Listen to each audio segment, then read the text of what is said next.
The first chapter, Adhyay 1, of the Bhagavad Gita, titled Arjuna Vishada Yoga, or the Yoga of Arjuna's Dejection, sets the stage for the entire dialogue. It introduces the conflict, the characters, and Arjuna's profound moral crisis, which becomes the catalyst for Lord Krishna's teachings. Here's a detailed explanation. 1. The setting. The scene is the battlefield of Kurukshetra just before the start of the great Mahabharat war. The armies of the Pandavas, righteous, and Kauravas, led by Duryodhan, unrighteous, are arrayed against each other. Do Dhritarashtra's inquiry, verses 1-2. The blind king Dhritarashtra, father of the Kauravas, asks his minister Sanjay, who has been granted divine sight by sage Vyas, what his sons, the Kauravas, and the sons of Pandu, the Pandavas, are doing on the sacred field of Kurukshetra, gathered to fight. 3. Duryodhan's boast a introduction of warriors, verses 3-11. Sanjay narrates Duryodhan approaching his teacher Dronacharya. Duryodhan, filled with arrogance and fear, points out the mighty warriors arrayed on the Pandav side.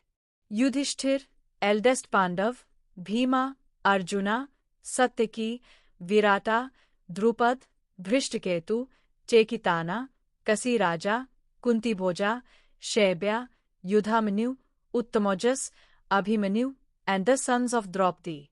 He also lists his own formidable commanders, Bhishma, Karna, Kripa, Ashwathama, Vikarna, and Somdatti, Bhurishrava, claiming his army is limitless and well-equipped, while the Pandav army, protected by Bhima, is limited. This section highlights Duryodhan's pride, insecurity, and attachment to material strength. 4. The conch shells blow, verses 12-19. To boost morale, the Kaurava warriors blow their conch shells, Bhishma, Karna, Drona, Duryodhan, etc., creating a tumultuous roar. In response, the Pandav side, led by Krishna as Arjuna's charioteer, and Arjuna blow their divine conch shells, Panchajanya, Devdatta, Pondra, Anantavijaya, Sughosha, Manipushpaka. This signifies the readiness for war and the immense power on both sides. Pant Arjuna's request a descent into despair, verses 20-27. Arjuna, seeing the Kaurava army ready, asks Krishna to place his chariot between the two armies so he can see those assembled for battle. Krishna complies, placing the chariot facing Bhishma, Drona, and other kings. Arjuna surveys the battlefield. He sees fathers, grandfathers, teachers, Dronacharya, maternal uncles, Shakuni, brothers, sons, grandsons, friends, and fathers-in-law arrayed in both armies, ready to kill and be killed. 6. Arjuna's moral crisis or dejection, verses 28-46. Overwhelmed by grief and compassion, Karuna, Arjuna's body trembles, his mouth dries, his hair stands on end, his bow Gandiva slips from his hand, and his skin burns. He feels faint and is unable to stand. He articulates his deep conflict to Krishna. Sin of killing kin, he sees only evil in killing his own kinsmen. Victory, kingdom, pleasures gained through such slaughter seem meaningless and stained with sin. Verses 31-35. Destruction of family or dharma. Killing elders and kin destroys family traditions and dharma, righteousness, duty, cosmic order. This leads to adharma, unrighteousness, prevailing in society, causing the degradation of women and the mixing of castes, Varan Asankara. This results in the ancestors falling from their celestial abodes due to lack of rituals.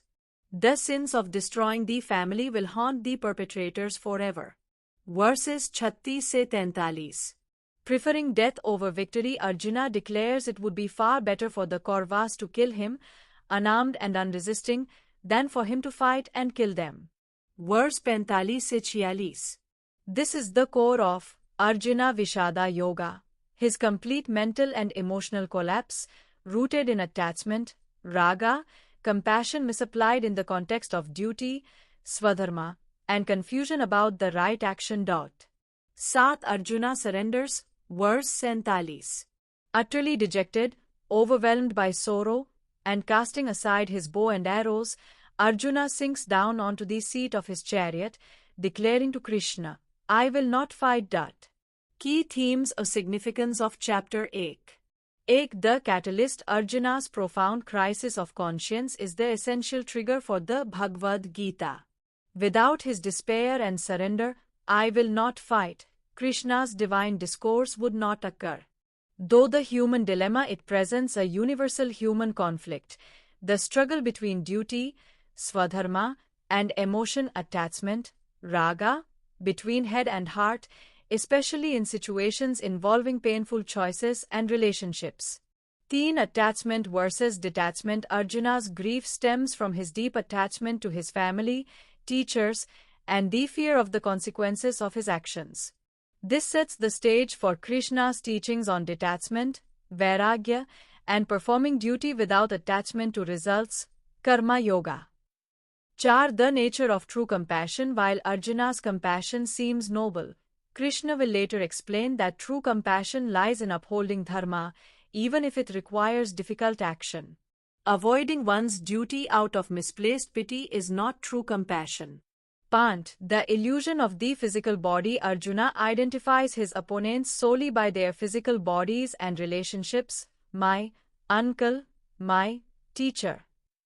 Krishna will later reveal the eternal nature of the soul, Atman, distinct from the perishable body. 6. Setting the stage for spirituality. The battlefield represents the inner struggle of life. Arjuna's chariot represents the body. Krishna as the charioteer represents the divine guide, the inner self-conscience. The horses represent the senses. The journey is towards self-realization. Arjuna's surrender represents the seeker's readiness to receive spiritual wisdom. In essence, Chapter 8 portrays the human condition of confusion, sorrow, and moral paralysis when faced with a profound conflict between duty and desired attachment.